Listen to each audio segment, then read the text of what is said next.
Okay, so back in Mishlei 21:14, Matan baseser yichpe af v'shochad b'chik chima aza. So straight translation is a gift in secret covers up or overturns anger. Those were the two translations we saw. And a bribe in the lap, strong wrath. So plain pshat is whatever you say yichpe means. You're just going to transpose transpose yichpe to the second half of the pasuk. Sadigon added in the word, he didn't translate yichpe, but he put in the word yishakeh, which means to like make it diffuse or defuse it, right? Yeah. Okay, so our questions were, what case is this talking about? That's the main question here. Like, what's the scenario? Whose anger are we talking about? What type of individuals are involved? That's all part of the case.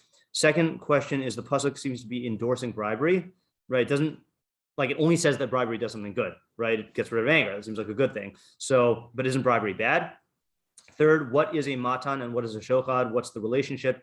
Also, what is a matan baseser or shochad b'chik specifically? Are they the same? Are they different, etc.? Four, if yichaped does not apply to the second half, meaning if you don't plug it in, so then how do you read the second half? Five, what if anything is the difference between the two halves of the pasuk? Six, what does yichpe'af mean? Also, what is the second half saying differently if it is different? We asked this before. What is the significance of a seser? All right.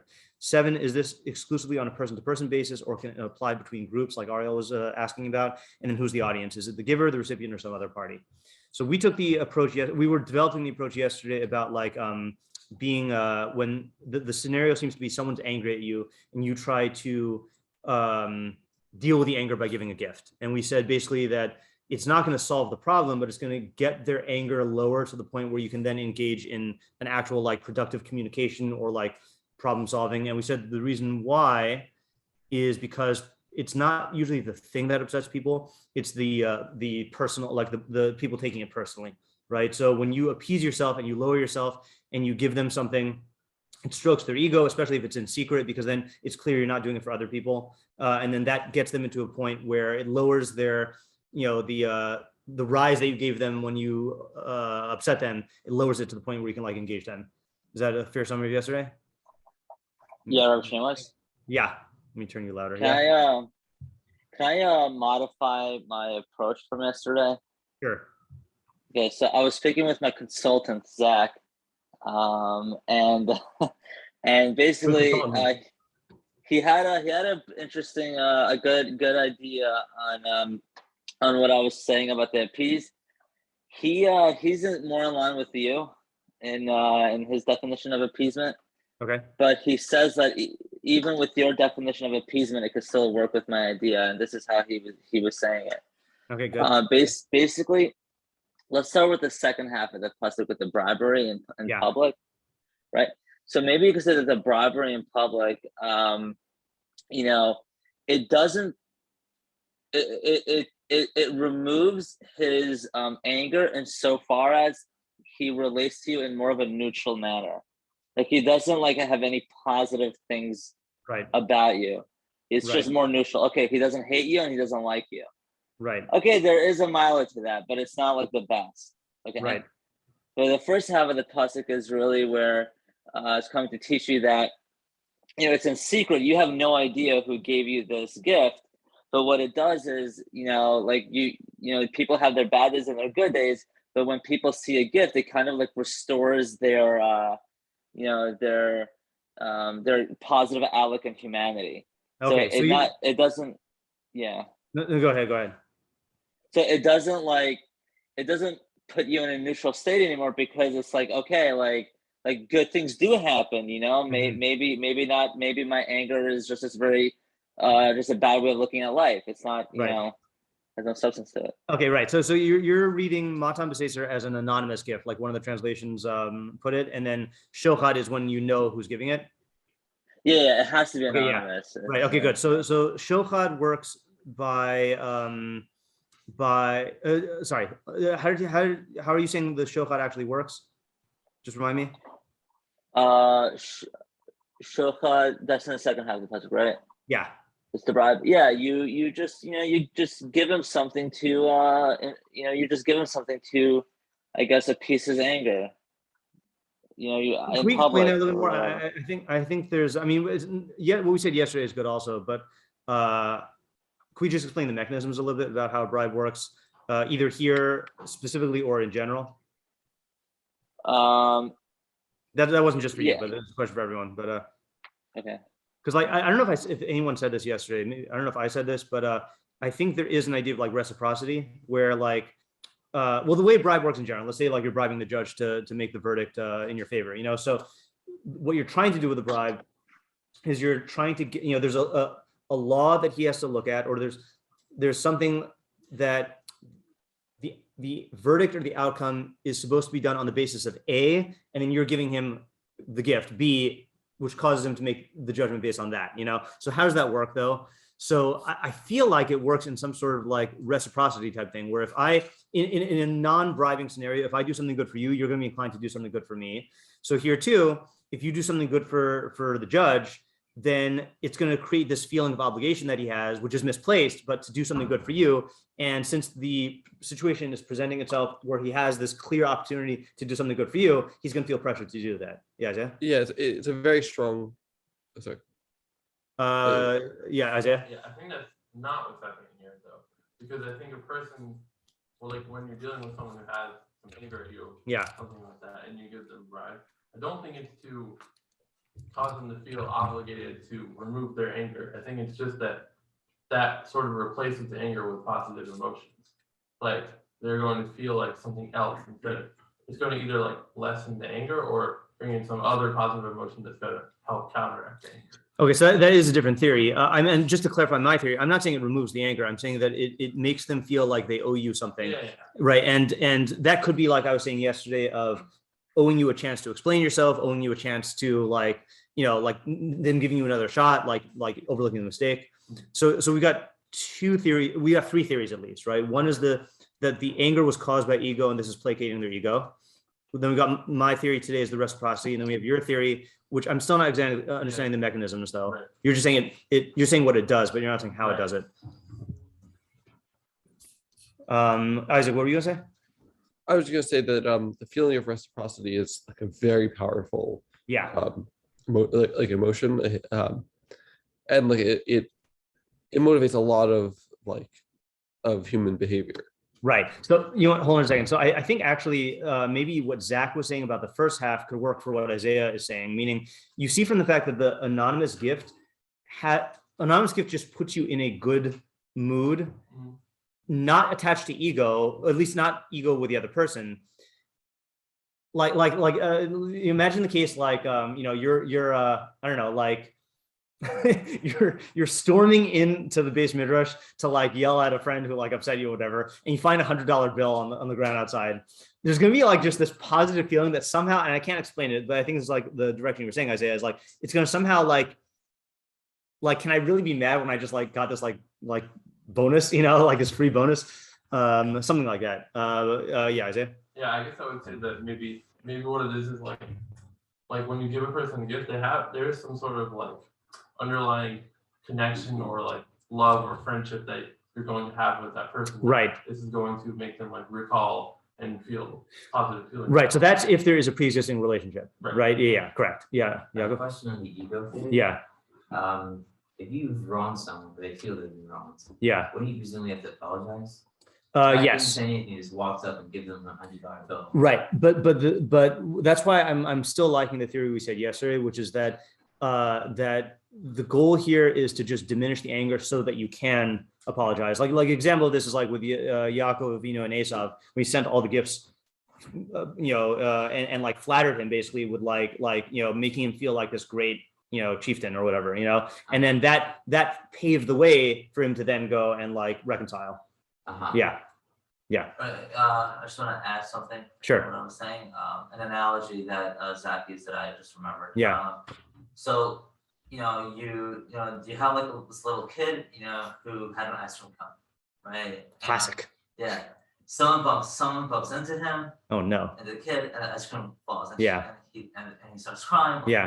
Whatever. Yeah. So then you have the guy who bumped into the kid, just gave him another cone. Yeah. Okay. The kid doesn't feel angry or ecstatic about the situation. It's something just lost and he just got it back. Yeah. Okay. However, let's say you did it in a way where like, you give the ice cream cone, you put it on the table without the kid seeing you. Yeah. It's like, oh, I found an ice cream cone. Yeah. It's like it changes the entire perception of the whole situation. They're not gonna think about the point where they lost it. And like, wow, I found it, and it's like magic, It's like a completely different outlook of the whole situation. That's a good test case to like examine the difference, right? Yeah, because the anonymous one, I mean, by definition, doesn't have to do with the relationship, right? But what is the different effect? And if we're going to take the pasuk seriously, or not just not obviously we're taking the pasuk seriously, we're taking it literally. That af is different than chema aza. Sounds like chema aza is worse, right? Like a higher degree of anger. So it sounds like the giving the kid the ice cream cone is going to have a greater beneficial effect than the kid finding it. So can we like explain the difference between them? I mean, we already are, but just we got it clear. I'm not saying it's to the person, it's to the situation. It's like, I don't want to focus my attention on the anger to the person. It's more like the situation, the outlet. Right. So, but maybe that is the difference, though, is that the kid in both cases, the kid's angry about the situation, but in the second case, in the pasuk, he's angry at you. I could argue that it's not necessarily about the person also. Okay. Because it could also be about a thing that happened or something. For instance, let's say you're having a bad day, and I want to appease you, but okay, you're having a bad day. I'll take you to a restaurant, or whatever. Right. Like, I may not necessarily be doing the harm to you, but I'm still bribing you to make you feel better. Right. Okay. So that's a different scenario than what we were working with, which is also fine.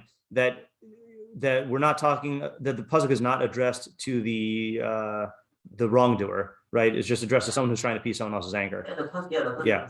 Right. Okay. Yeah. That's definitely a viable route. So let's do this. Let me show you one of the Mepharshim who takes this approach, and then I want to show you something that we all missed. Okay. Yeah. I also wanted to say one more thing from yesterday. Okay, sure. Yeah, go ahead. Yaakov also. Yeah, so we consider the possibility that maybe the two halves are opposites. That when you give someone a gift to appease their anger, depending on how you handle it, it can either be seen as a gift or a bribe. It's like when a husband buys his wife flowers because he did something wrong, and he uses that as like the start of an apology. Right. Whereas when as opposed to when a husband buys his wife flowers, and is like, are we good? Like, we done here? Yeah. Right.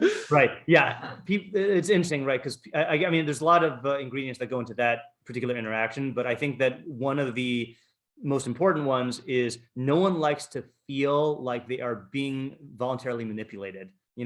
So in the case, like you said before, in the first half, where he's using this as a means, as an intro to like actually like making himself submissive and demonstrating his remorse or whatever. So then he's addressing her feelings, like her actual like personal feelings. But the other one is just like, no, I'm just gonna like like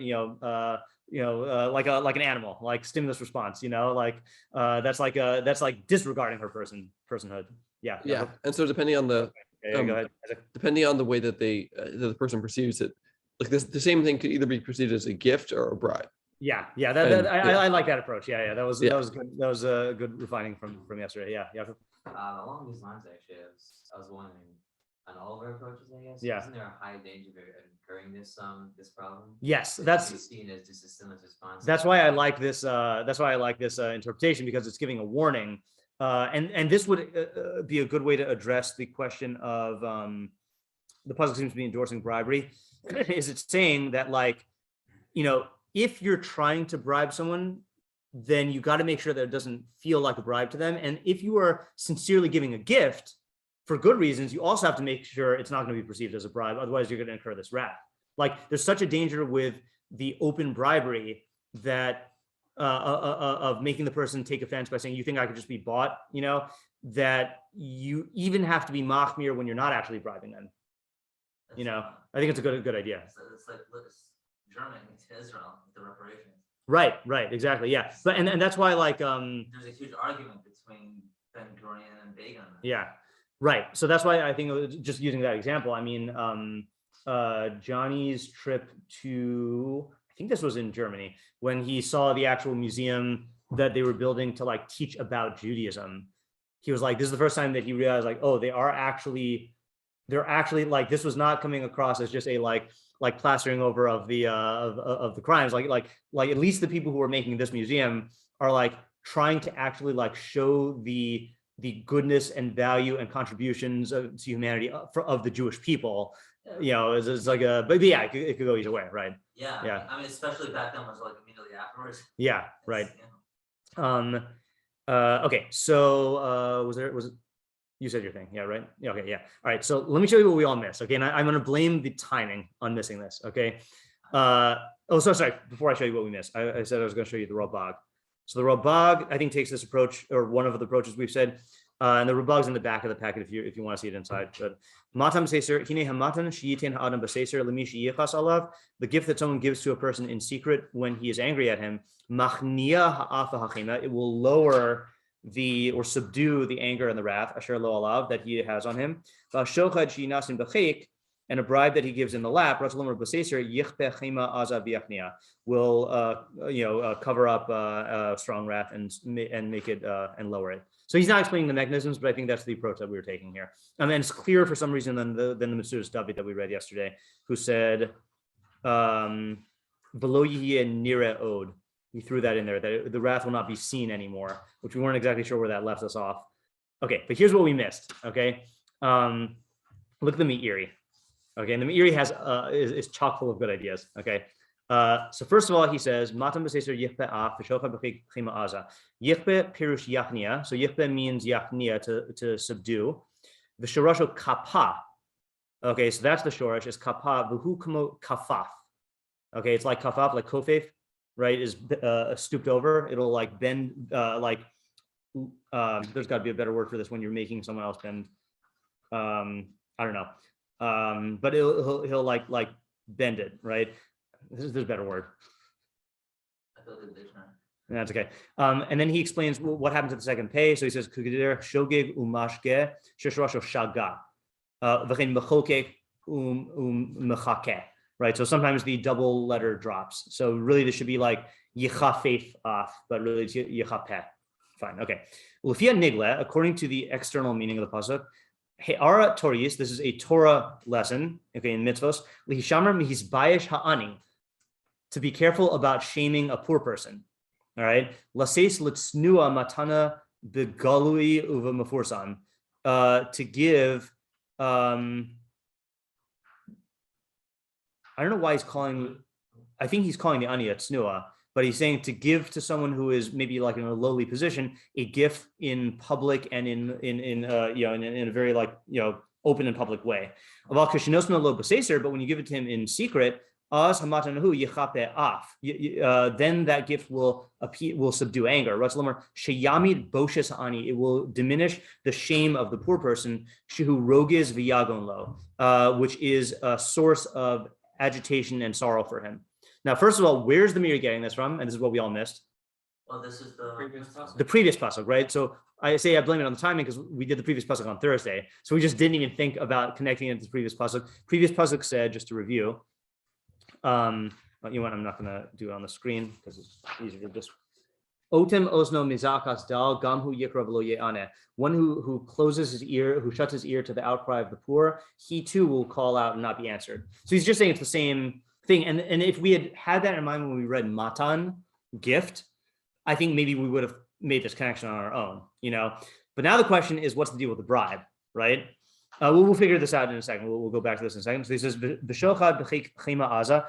He says, "V'yichpe mishamish l'shnehem." So the word yichpe, you have to insert it in both halves of the pasuk. Klomer, "B'shochad b'yichape gam kein af aza." So a bribe in the lap will also appease great wrath. Subdue great wrath. Okay, don't read on. Okay, that's a different interpretation. We'll do that in a second. So, what is the idea here? Can you translate? What you just read? You mean repeat? You mean the whole thing? When you the last part. The last part is just saying, yeah, I did. That's okay.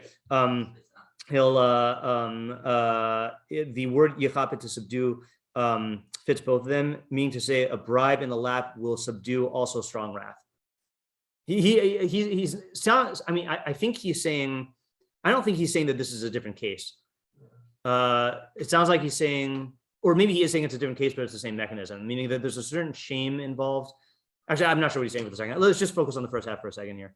So he's saying that basically the pasuk is about when you give money to a poor person, you should do it in private because that diminishes the shame that they feel. The weakness of the Meiri's interpretation, by the way, is he's saying that af means shame, and he's making a loose interpretation because the poor person is like angry about his situation that he has to feel that he has to like be dependent on tzedakah. So it's like not the most smooth, direct, intuitive interpretation of af, but he's contextually is the strength of the Meiri here.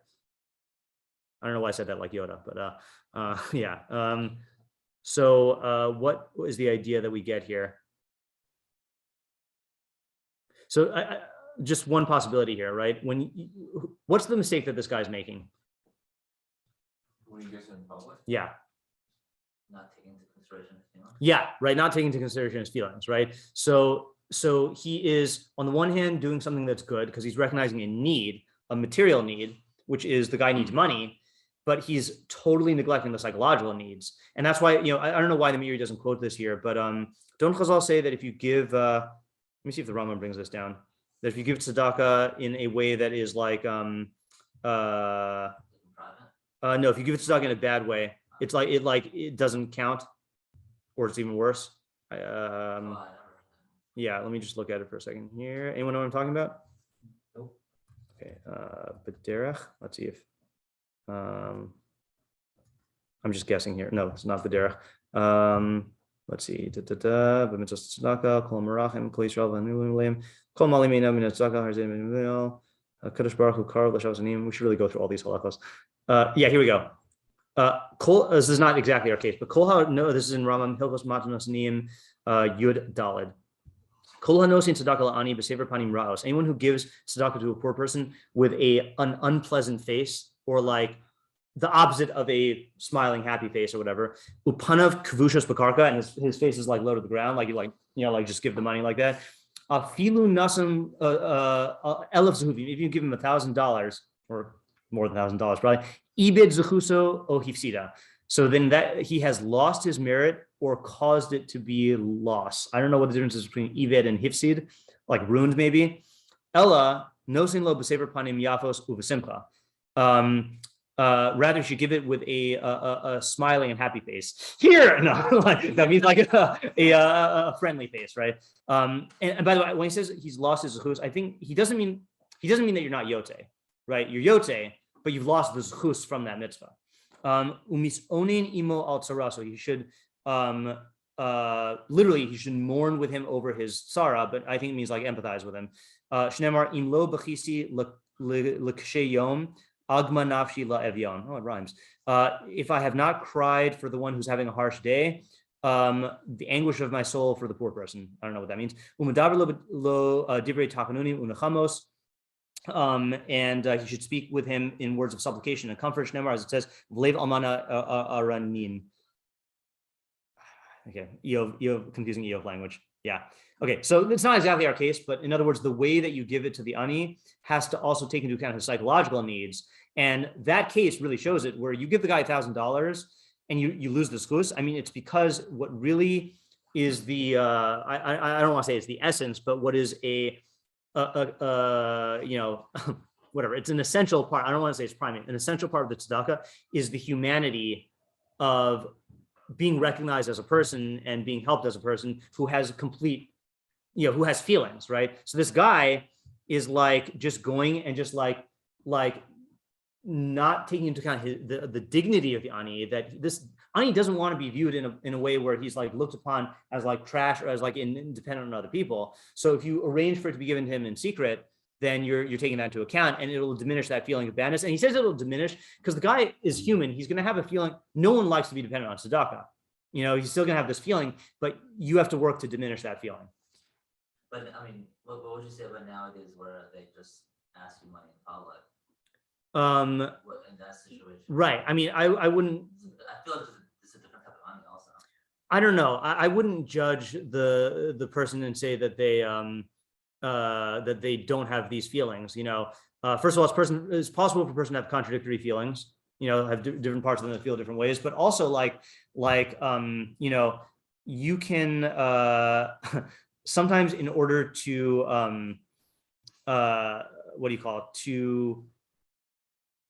to counteract these feelings, you have to basically go in the opposite extreme and just boldly put yourself out there and ask. And it could be that that's what they're doing. Also, a lot of the people who come around do have certain mental illnesses that might make them, not be sensitive to certain social cues or respond differently internally. So there's a lot of stuff that could be going on there. Yeah. Okay. Anything else that we get from? So what do you think he's saying about the second half? Is he saying? See, he doesn't say the word kafal hadavar b'milos shonos. He doesn't say it's repeating the same thing. So I'm hesitant to think that the second half is also about an ani. On the other hand, if it's about a completely different case, I wish he would explain it. So is it what I mean? If bribing weren't usher, what I would think he's saying is if you're bribing someone, people also feel a certain shame in accepting a bribe. So you should diminish that shame by doing the bribe in the lap. In the lap, meaning in secret. Lap in secret? Yeah, that's what we said yesterday, under the table. Yeah. I have a thought. I don't think it's what Shlomo was saying here. But yeah. It's related to this. Mm-hmm. I'll say it anyway.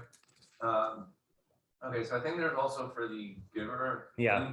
When someone's giving it, not just as since you're in my face, I need to just toss this money at you. Yeah. But he's actually resonating with the onion. He's feeling with them.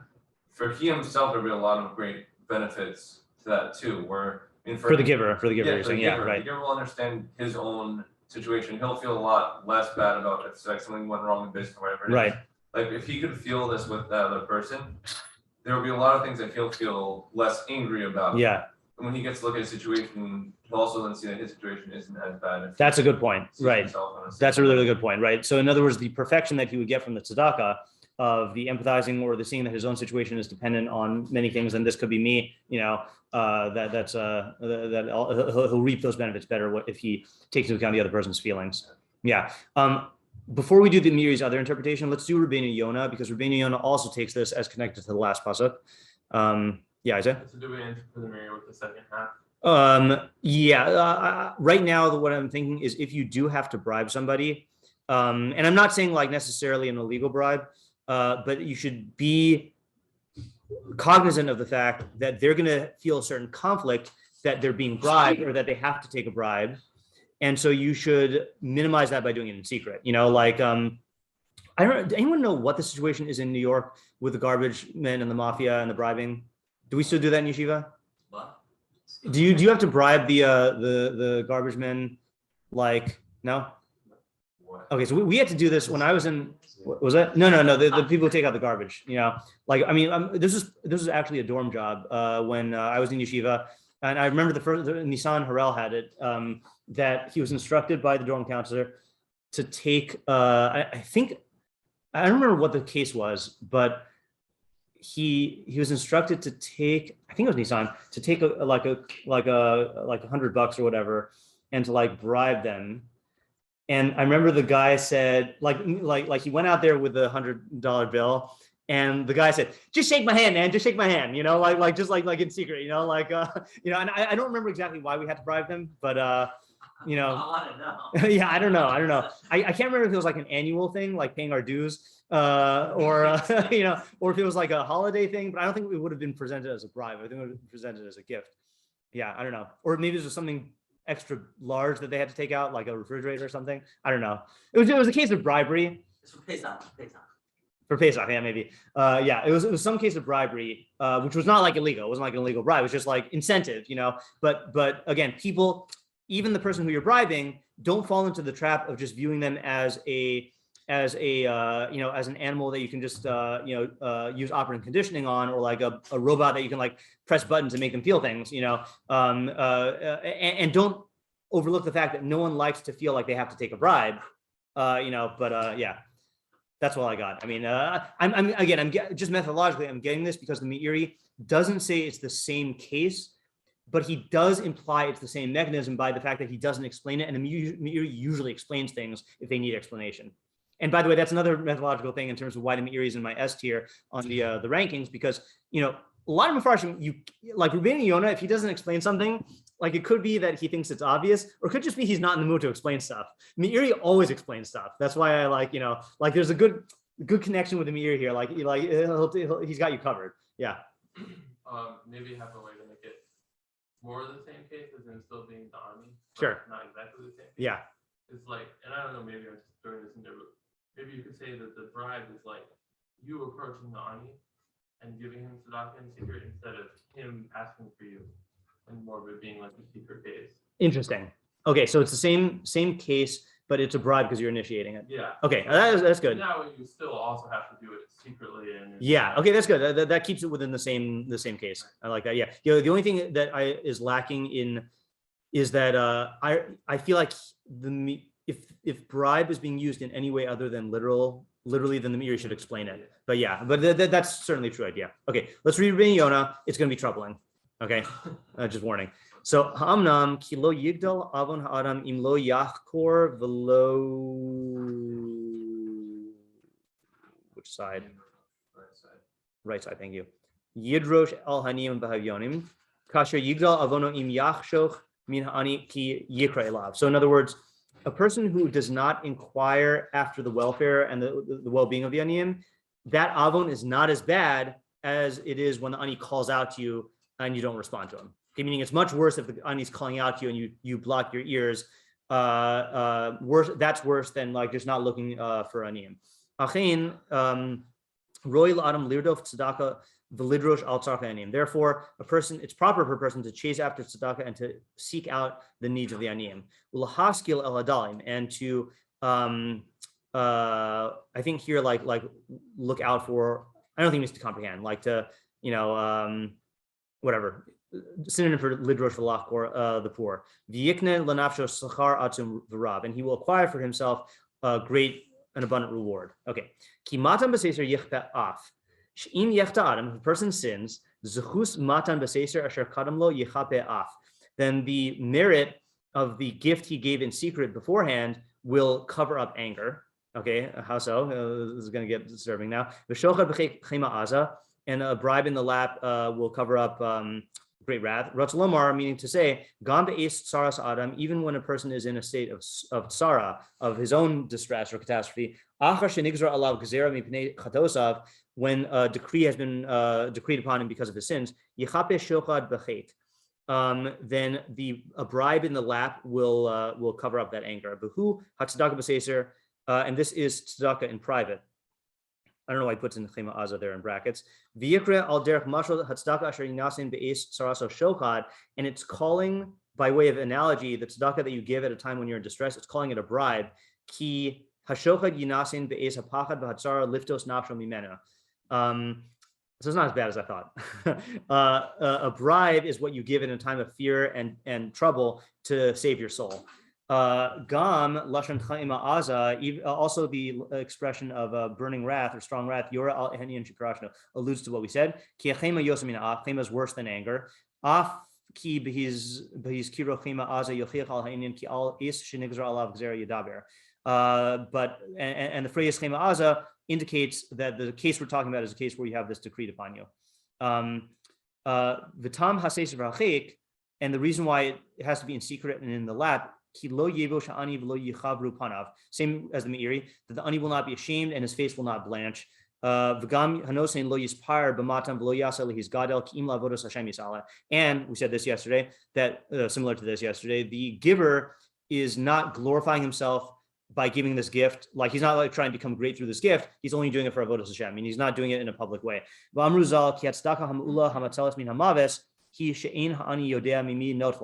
Chazal say that the highest level of tzedakah that saves you from death is when the ani doesn't know who it came from. And the giver doesn't know who he's giving it to. But totally anonymous on both sides, double blind, right? Yeah. Okay, so the reason why I thought this was disturbing, and maybe I saw this elsewhere, is it sounded like he was saying like you're bribing God, but he's not going that far. He's saying that it's an analogy to a bribe because a bribe gets you out of trouble. So here, if you are in trouble because of your sins, then the zechus of the matan b'seiser that you gave will get you out of that trouble. So the question is, how does that work? Okay, and this is similar to, but not the same as, well, not synonymous with tefillah, tshuva, tzedakah, ma'avirin es ro'ah hagzera, right? That tshuva, tefillah, and tzedakah remove the evil decree or the evil of the decree. Yeah. How is that tzedakah? How is that tzedakah? Well, if he's saying you're doing a literal act of tzedakah, right? But he's saying your motive, or not your motive. He's saying that a benefit of this is that it's going to get rid of an evil decree. But you are doing an actual act of tzedakah. So your sins are to an anani? No, I think it means a decree because of your sins in general. So how's that tzedakah? Is that just a bribe or a gift? It still is a tzedakah. If you do a mitzvah shelo lishma, it still is a mitzvah. How's that mitzvah?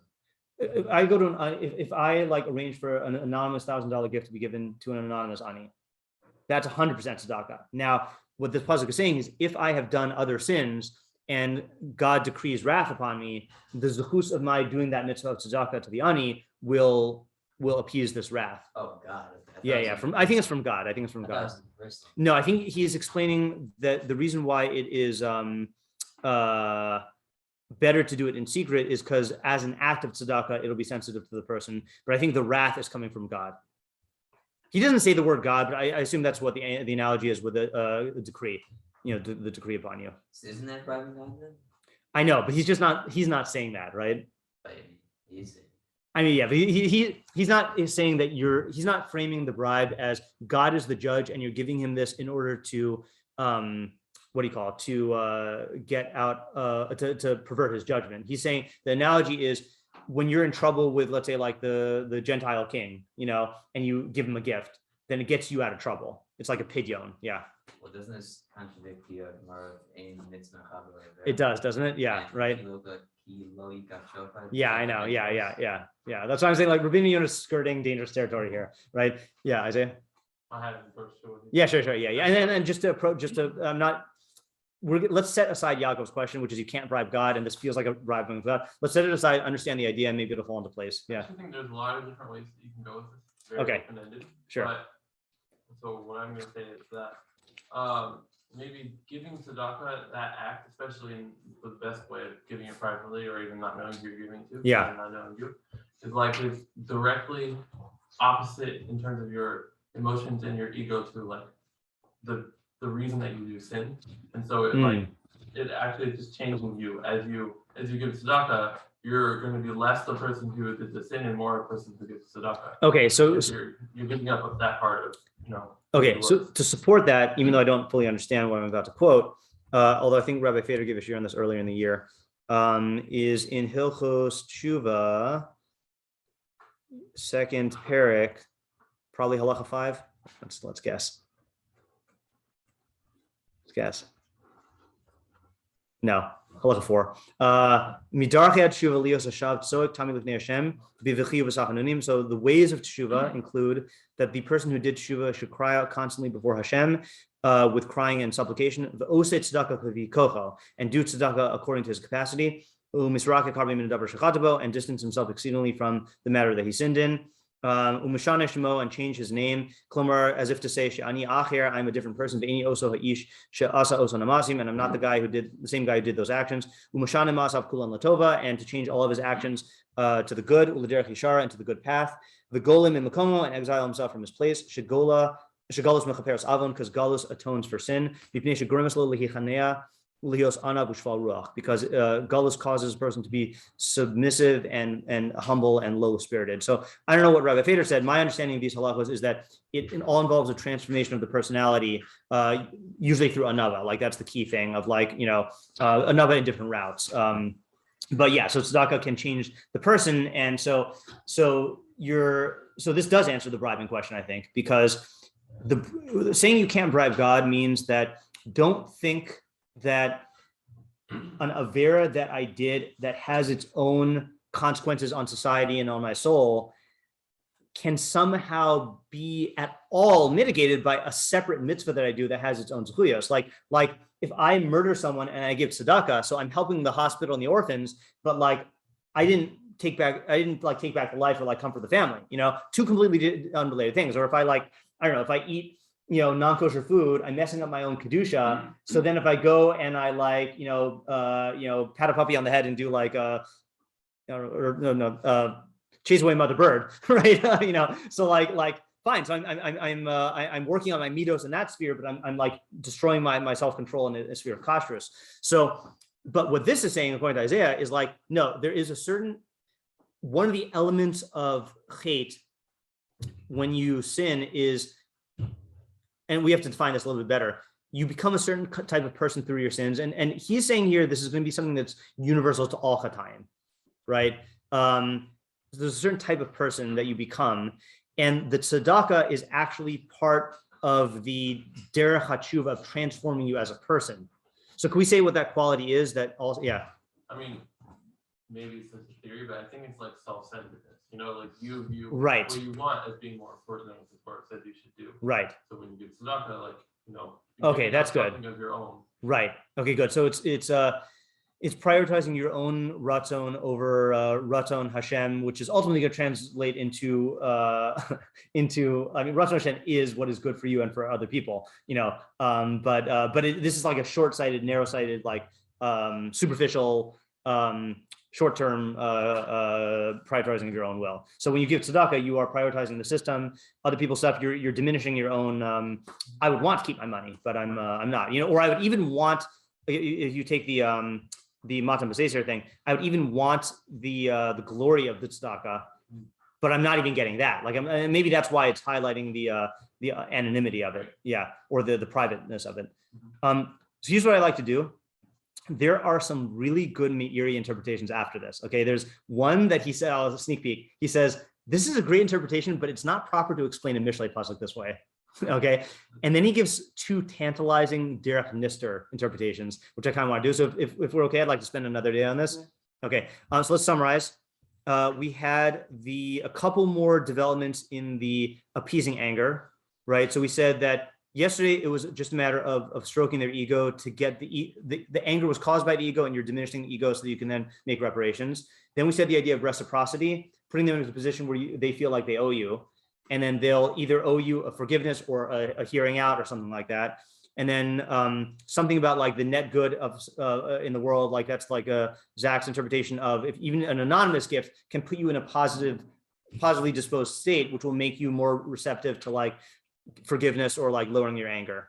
That was what we added to yesterday. Then we have the Meiri's idea of that this is about not giving tzedakah in a way that makes the ani feel ashamed. And this is that one of the essential components of tzedakah is that you take into account their psychological needs, not just their material needs, and you give it in a way that is